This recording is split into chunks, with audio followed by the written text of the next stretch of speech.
درود و مهر به همه شما عزیزان و همراهان. درود به اون دلهای مهربون و دوست داشتنی و پرمهرتون.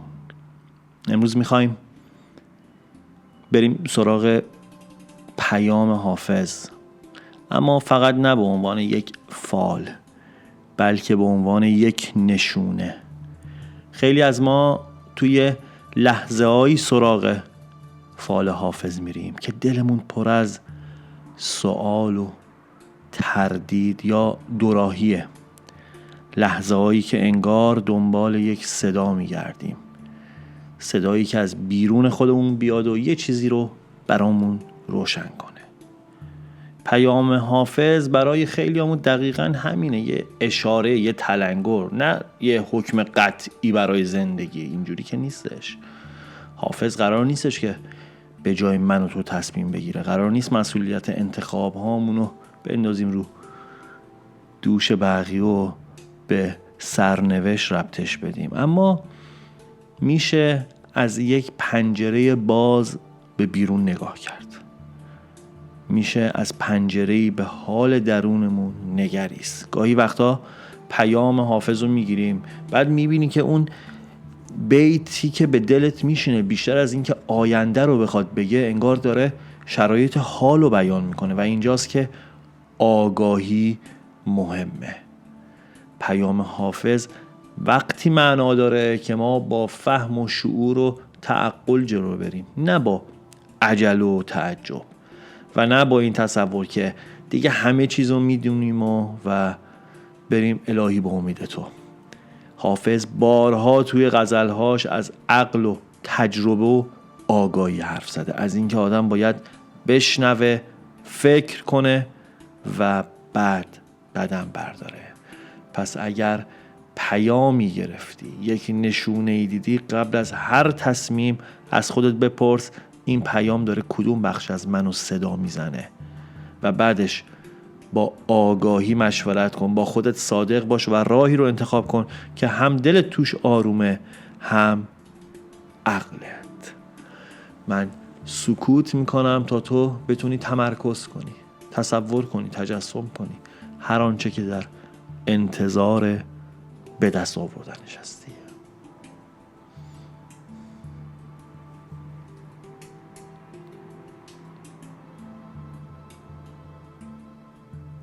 خب اگر آماده ای بریم سراغ غزل امروز.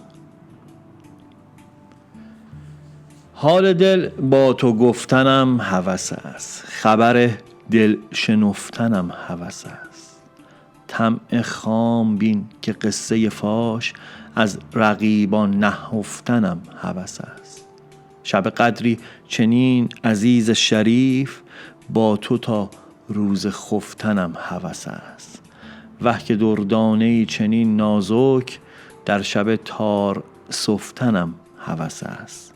ای صبا امشبم مدد فرمای، که سحرگه شکفتنم هوس است. از برای شرف به نوک مژه، خاک راه تو رفتنم هوس است. همچو حافظ به رغم مدعیان، شعر رندانه گفتنم هوس است. بریم ببینیم چه پیام و نشونه‌ای این غزل، این 7 بیتی از لسان و غیب حافظ شیرازی برای امروز من و تو داره. غزل 42 حافظ. در ابتدا باید بگیم که این غزل یک شعر رندانه است. بعضیا معتقدن که حال و هوای الهی و عرفانی داره و از یک عشق واقعی حرف میزنه.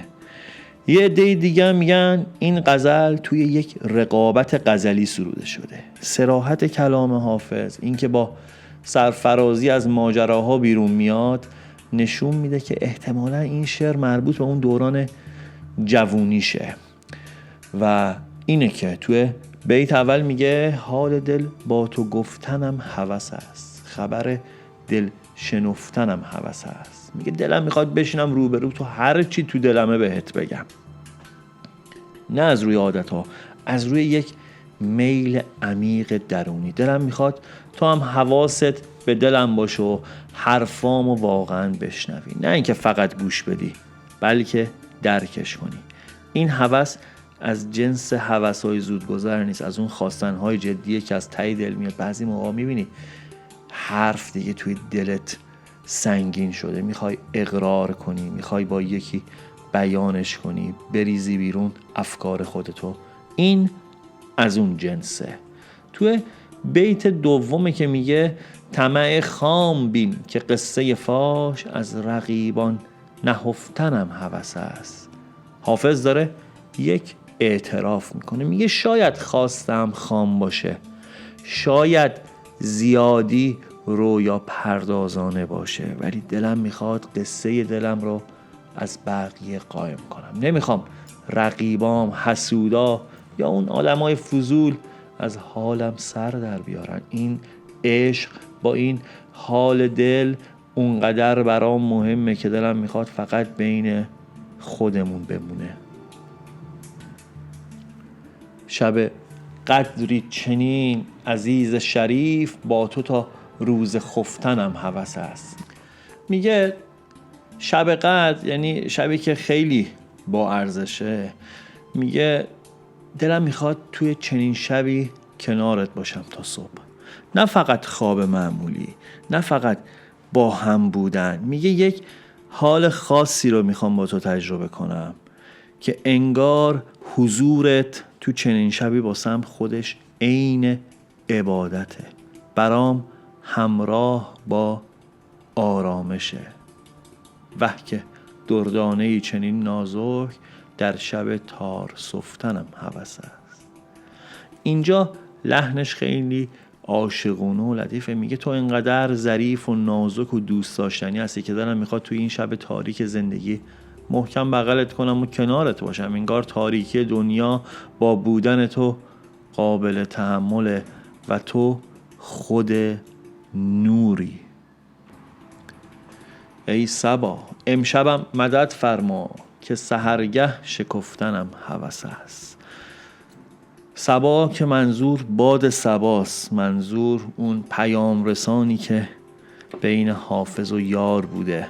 حافظ بار دیگه از باد صبا کمک میخواد، انگار که دیگه از دست خودش کاری بر نمیاد. این فکری که داره تجسم میکنه، تصویر ذهنی که پس افکارش هست، از باد صبا کمک میخواد. میگه کمکم کن، دلم میخواد صبح برسه و من از این حال سنگین رها بشم و دوباره امید بگیرم و دوباره نفس بکشم. توی بیت ششمه که میگه از برای شرف به نوک مژده، خاک راه تو رفتنم هوس است. با نهایت فروتنی داره عشقش رو نمایش میده، نه از روی ضعفا، از سر عشق و احترام. میگه با گوشه چشم، با این کنار نوک مژم میخوام خاک راه تو رو جارو کنم، خودمو کوچیک میکنم اما تحقیر نه. همچو حافظ به رغم مدعیان، شعر رندانه گفتنم هوس است. آخرش حافظ خودشو میاره وسط، میگه با وجود همه مدعیا، قضاوتگرا و کسایی که میان ابراز فضل میکنن، من دلم میخواد راه خودمو برم، رندانه حرف بزنم، بی ریا باشم، بی نقاب باشم، بی تعارف باشم، یعنی خود واقعیم باشم، حتی اگر کسی خوشش نیاد. و اما پیام این غزل، پیام میگه که دلت حرف داره و وقتش این حرفا بالاخره شنیده بشه. توی دلت یه خواستن واقعی داری، یک میل عمیق که هی سرکوبش کردی، یک هدفی داری، یک رویایی داری که شاید همیشه موکول کردی به آینده، یا اینکه گفتی دیگه از من گذشته، دیگه ولش کن و وقتش نیست، یا به خاطر ترس از قضاوت بقیه هیچ وقت سمتش نرفتی یا بیانش نکردی، یا به 1000 تا دلیل دیگه ممکنه اصلا از ذهنت پاکش کرده باشی و خیلی بهش بها نداده باشی. پیام داره میگه تو دنبال یک ارتباط اصیلی، چه عاشقانه، چه روحی، یا حتی یک خواسته شخصی، میل درونی، میخوای خودت باشی و بدون تعارف زندگی کنی و این خیلی محترم و خیلی عقلانیه. ولی یک هشداری هم داره بهت پیام در عین حال میده. میگه این که میخوای هدفی داری یا حالا چه انجامش داری میدی یا تمنای انجام دادنشو داری، میگه این خیلی مهم نیست. توی مرحله اول باید بدونی که نباید این نیتت رو با خیلیا در میون بذاری. شاید همین که تا الان انجام نشده به خاطر اینکه با خیلیا در میون گذاشتی. شنیدی دیگه، منم شنیدم بارها و دلیلش هم میگم. اینکه میگن اگه کاری رو میخوای انجام بدی به کسی نگو. اگر هدفی داری، چیزی میخوای بخری، کاری میخوای بکنی، میگن به کسی نگو، بذار انجام بشه، بعد بقیه متوجه میشن. من و تو از سر شوق، از سر ذوق، از سر نه حالا سادگی، از سر صداقت بهتره بگم، میایم این موضوع رو با بقیه در میون میذاریم. ما چه میدونیم دیگران چه احساسی نسبت به اون گفته، به اون خبر ما دارن. طرف ممکنه هیچی هم نگه، یک نگاهی کنه و من و تو تعبیرمون از نگاهش این باشه که مثلا داره با خودش میگه ای بابا این چه حرفی بود من زدم، مثلا این کاش اصلا بهش نمیگفتم. یا طرف میاد فوری چند تا دلیل میاره که اصلا چرا میخوای این کار رو انجام بدی، بعد ما اون ناخودآگاه ما متوجه میشه که اصلا شاید اون داره راست میگه، اصلا نباید این کار انجام بشه و به خودمون میایم میبینیم اصلا اون انرژی که اولش داشتیم دیگه نیست.